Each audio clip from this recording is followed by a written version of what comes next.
سبحان اللہ وبحمدہ سبحان اللہ العظیم سبحان اللہ وبحمدہ سبحان اللہ العظیم۔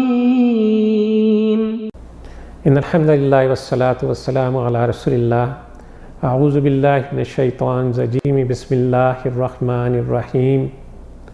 قال اللہ تعالیٰ فی سورہ الفرقان: وَيَوْمَ يَعُضُّ الظَّالِمُ عَلَى يَدَيْهِ يَقُولُ يَا لَيْتَنِي اتَّخَذْتُ مَعَ الرَّسُولِ سَبِيلًا يَا وَيْلَتَى لَيْتَنِي لَمْ أَتَّخِذْ فُلَانًا خَلِيلًا لَقَدْ أَضَلَّنِي عَنِ الذِّكْرِ بَعْدَ إِذْ جَاءَنِي وَكَانَ الشَّيْطَانُ لِلْإِنسَانِ خَذُولًا۔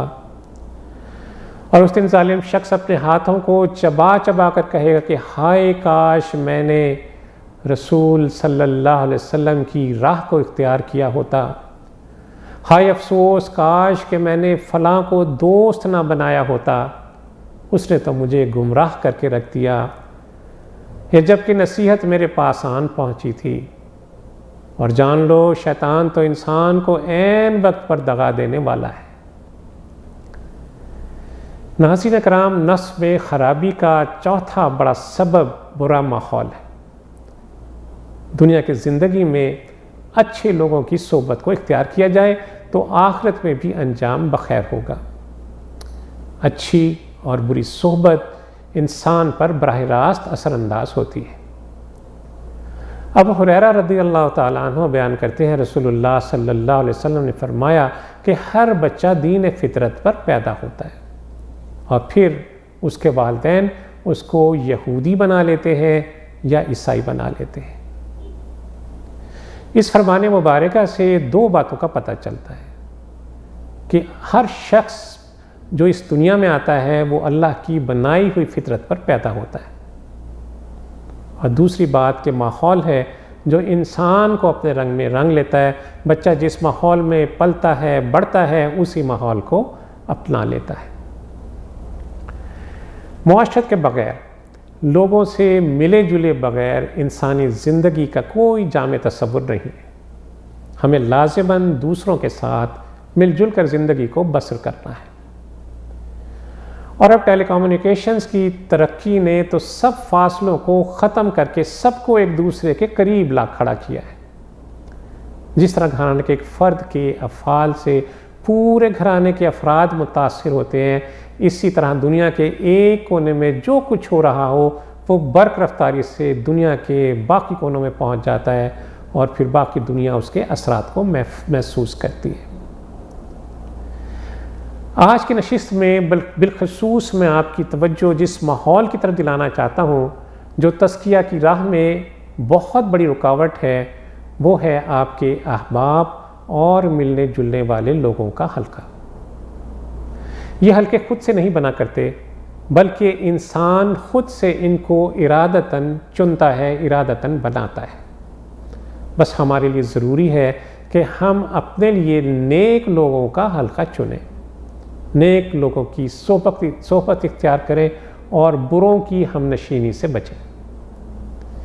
اس بات کا خاص خیال رکھیے کہ جن لوگوں سے آپ دوستی بڑھا رہے ہیں وہ دین اور اخلاق کے پہلو سے آپ کے لیے کس قدر فائدہ مند ثابت ہو سکتے ہیں۔ مثل مشہور ہے کہ کسی کی اخلاقی حالت کا پتہ لگانا ہو تو اس کے حلقہ احباب کو دیکھو۔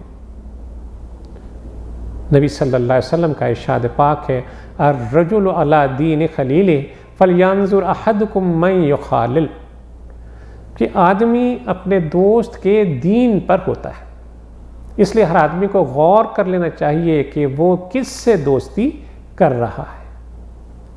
دوست کے دین پر ہونے سے مراد یہ ہے کہ جب وہ دوست کی صحبت میں بیٹھے گا تو وہی جذبات ہو جائیں گے جو اس کے دوست کے ہیں۔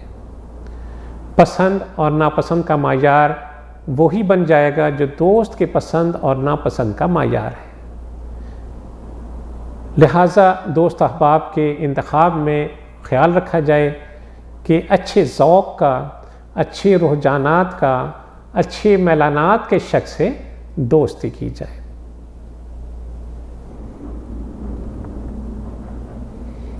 ناظرین اکرام، اچھا دوست وہ ہے جو اللہ کا مطیع و فرما بردار ہو، اس کے احکامات کی پرواہ کرتا ہو، پابندی کرتا ہو، گناہوں سے دور رہتا ہو، حدود اللہ کا لحاظ رکھتا ہو، ہر کسی سے اچھے اخلاق سے، اچھے سلوک سے پیش آتا ہو، صلہ رحمی کرنے والا ہو، بردبار ہو، عاجز ہو، لوگوں کے کام آنے والا ہو۔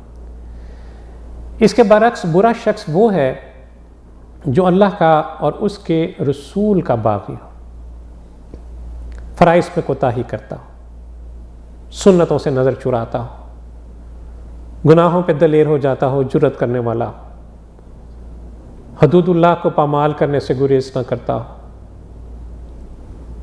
اخلاق کا برا ہو، قطع رحمی کرنے والا ہو، دوسروں کے لیے مشکلات اور اذیت کا باعث بننے والا ہو۔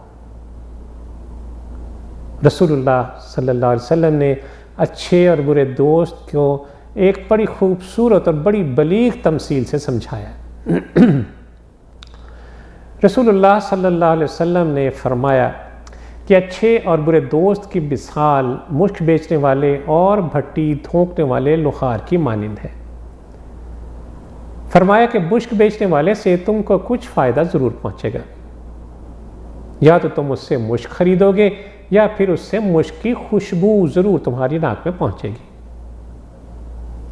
اور فرمایا اس کے برعکس لوہار سے دوستی لگاؤ گے تو لوہار کی بھٹی تمہارا گھر یا کپڑے جلائے گی، اور اگر یہ نہ بھی جلیں تو اس کی بھٹی سے اٹھنے والا دھواں تو تمہاری ناک میں ضرور بدبو اور سڑان پیدا کرے گا۔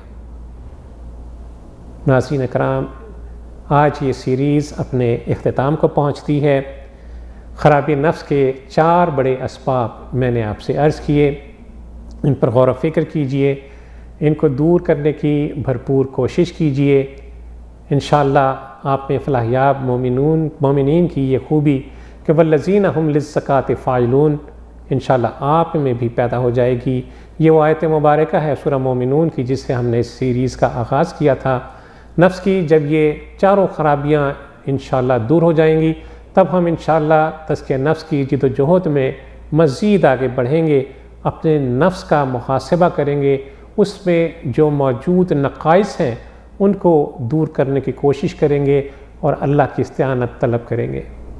شداد بن اوس رضی اللہ تعالیٰ عنہ بیان کرتے ہیں کہ رسول اللہ صلی اللہ علیہ وسلم نے فرمایا کہ دانا وہ ہے جو اپنے نفس کا محاسبہ کرے اور موت کے بعد کے لیے عمل کرے، اور فرمایا کہ عاجز وہ ہے جو خواہشات کے پیچھے چلے، یعنی اپنے نفس کو خواہشات کے پیچھے لگائے اور پھر اللہ سے امیدیں باندھے۔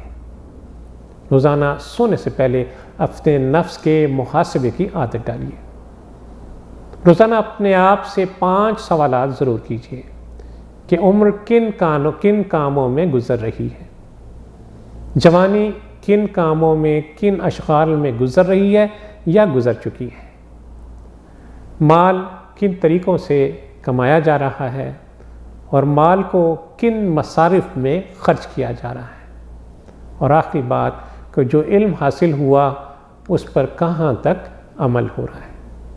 اللہ عز و جل سے دعا ہے کہ وہ ہمیں اپنے نفس کا محاسبہ کرنے والا بنا دے، ہماری سیرت اسلام کے سانچے میں ڈھال دے، ہمیں ایسا بنا دے جیسا وہ ہمیں دیکھنا چاہتا ہے، ہمیں اپنے احکام کے تابع بنا دے، رسول اللہ صلی اللہ علیہ وسلم کی سنتوں پر عمل کرنے والا بنا دے، قرآن کے احکامات کو بصر و چشم قبول اور عمل کرنے والا بنا دے، ہمیں حالت اسلام پہ زندہ رکھے، حالت ایمان پر اس دنیا سے لے جائے۔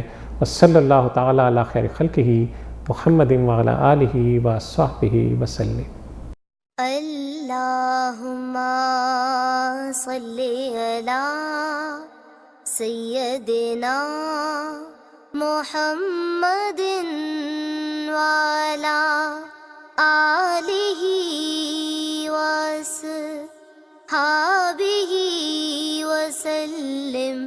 اللہم صلی علی سیدنا محمد وعلی آلہ وصحبہ وسلم